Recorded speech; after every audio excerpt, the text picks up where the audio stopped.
ito. Nakita mo siya. Okay. So, meron siyang doon. Moist. Right. Okay. Tapos, so, ganyan lang siya. Tira yung stem, no?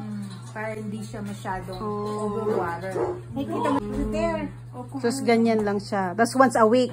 Yeah, once a week. Depende kung ang bahay nyo sa bahay Another technique is, poke the toothpick. They got one new cushion there. You get right from the blue one. Okay. One up there. Did you see there's soil comes Yeah. from the toothpick? Ibig sabihin, Wet. still wet. Oh, So, no okay. need to water. Oh, okay, okay. Yeah. So, no need to water. Dahan-dahan ka nito kasi ito very fragile itong ano na ito. Ayaw nyo, huwag mo nga hawakan. Kasi baka matanggal. Natatanggal kasi siya. Yeah. So, yan. Okay. Yan. So, Ganun din dito. Yan.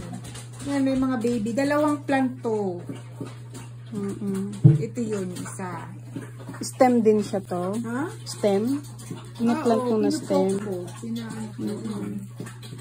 Ano na, Oh, okay. Oh,